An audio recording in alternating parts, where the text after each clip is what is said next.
9 शहरों पर तूफानी हमले, 12 दिन में रौंद दिया ईरान। लगातार 12वें दिन ईरान पर अमेरिका जबरदस्त हमले कर रहा है।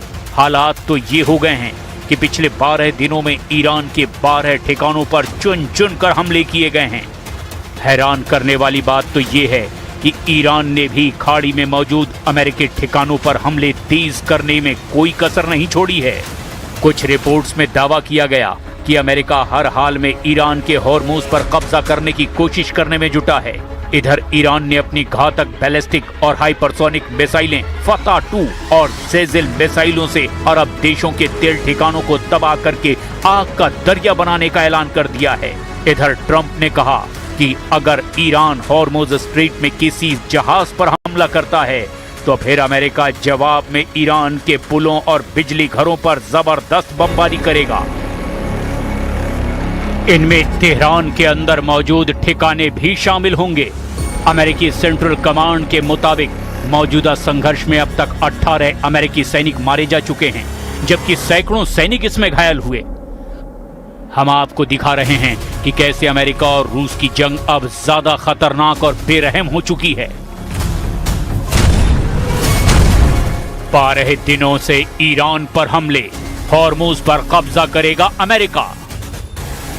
ईरान और अमेरिका इजराइल के बीच जारी युद्ध अब सबसे ज्यादा घातक और निर्णायक दौर में दाखिल हो चुका है।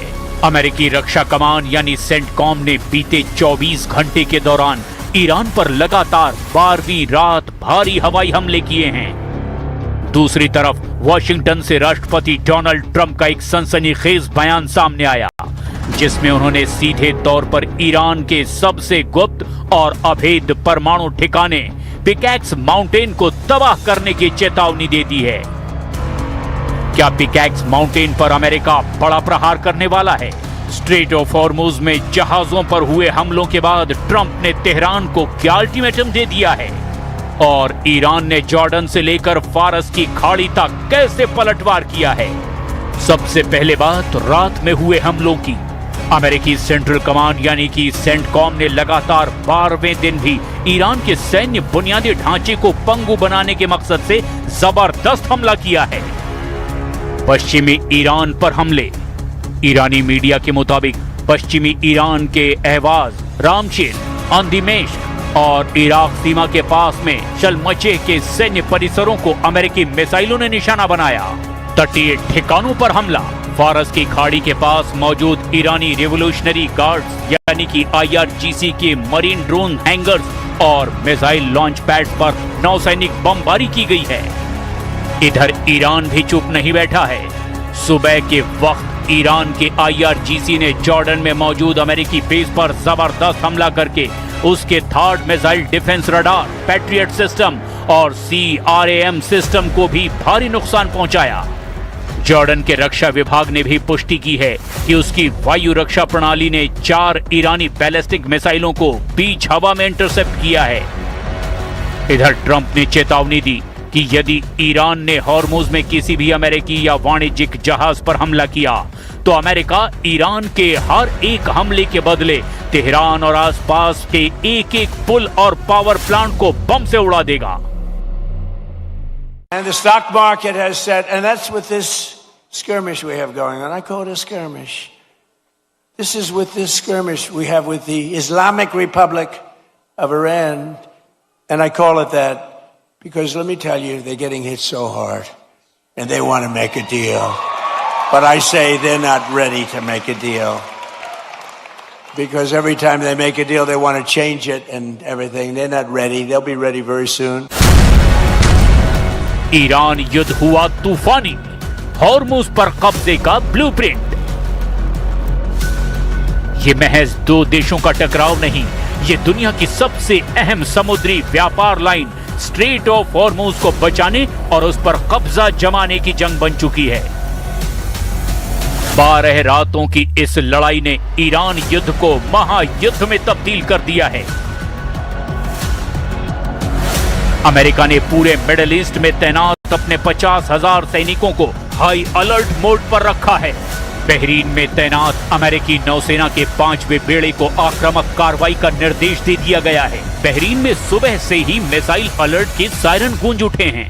इधर इजरायली सेना यानी IDF के प्रमुख लेफ्टिनेंट जनरल अयाल जमीर ने बड़ा ऐलान करते हुए कहा कि हम ईरान के खिलाफ पूर्ण युद्ध फिर से शुरू करने के लिए 100% तैयार हैं।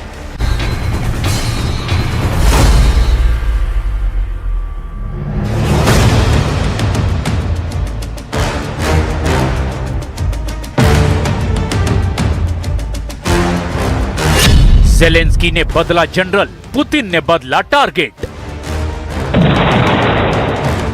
रूस यूक्रेन जंग को 4 साल 5 महीने से ज्यादा का वक्त हो चुका है। अब तक जिस यूक्रेन को युद्ध करने के लिए बच्चा बोला जाता था, वो बच्चा 1610 दिन तक लगातार जंग करने के बाद रूस के सामने बाहुबली बनकर डटा हुआ है। बेरहम, खूनी और जुनून की हद तक जंग जीतने का जज्बा रूस यूक्रेन जंग को इस वक्त पृथ्वी का सबसे खतरनाक जंगी मोर्चा बना चुका है। भले ही रूस ने यूक्रेन की 20% जमीन पर कब्जा कर लिया हो, लेकिन यह भी सच है कि यूक्रेन ने जंग में कमजोर पड़ने की बजाय जमकर युद्ध करना सीख लिया है।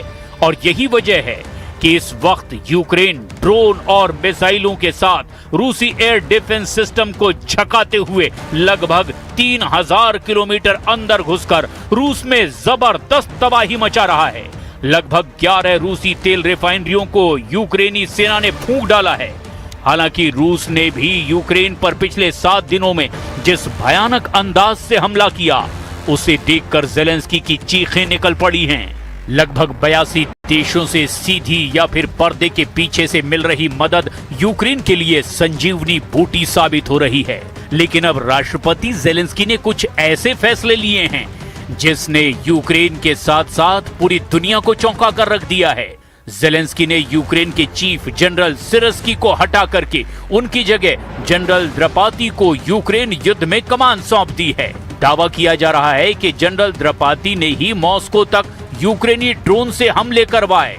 वहीं दूसरी तरफ पुतिन ने अचानक अपने टारगेट बदलने शुरू कर दिए हैं। खबर है कि पुतिन अब कीव के साथ साथ पूरे पूर्वी यूक्रेन पर कब्जा करने के लिए नई रणनीति बना चुके हैं और इसी के आधार पर अब रूसी मिसाइलों से बेहद सटीक हमले यूक्रेनी शहरों पर किए जा रहे हैं। यानी पल पल घटनाक्रम बदल रहा है।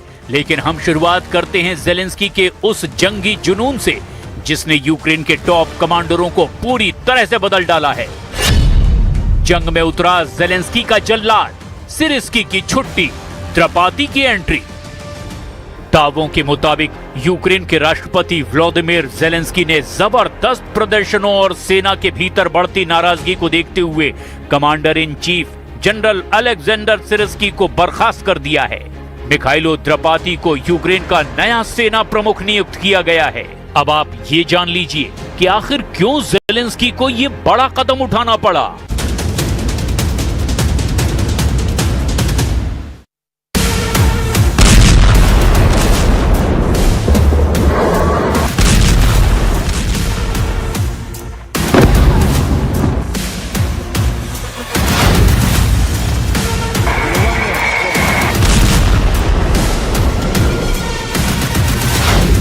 पिकैक्स पर 7 दिन में हमला, ईरान युद्ध में कूदे ज़ेलेंस्की।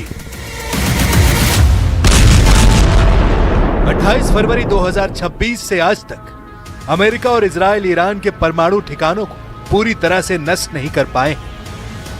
हैरान करने वाली बात तो यह है कि अब ट्रंप को लगता है कि अगर हमने जल्दी ही ईरान की परमाणु क्षमता को पूरी तरह से तबाह नहीं किया तो इजराइल के साथ साथ पूरे अरब को ईरान तबाह कर डालेगा। खबर तो यहां तक है कि ईरान युद्ध में ट्रंप ने यूक्रेन को भी शामिल करना शुरू कर दिया है। दावा तो यहां तक किया जा रहा है कि ज़ेलेंस्की ने ट्रंप को भरोसा दिलाया है कि वो ईरान के शाहिद 136 ड्रोन और मिसाइलों को तबाह करने के लिए अपने माहिर कमांडर और स्पेशल टीम को ईरान के खिलाफ जंग में उतार देगा। इस बीच इस युद्ध में सबसे बड़ा मोड़ पिकैक्स माउंटेन को लेकर आया है। नातान्ज परमाणु परिसर के पास पहाड़ की ठोस चट्टानों को काटकर 100 मीटर नीचे बनाया गया ये बंकर ईरान का सबसे सुरक्षित सेंट्रीफ्यूज ठिकाना है। इसी को ट्रंप हर हाल में तबाह करना चाहते हैं।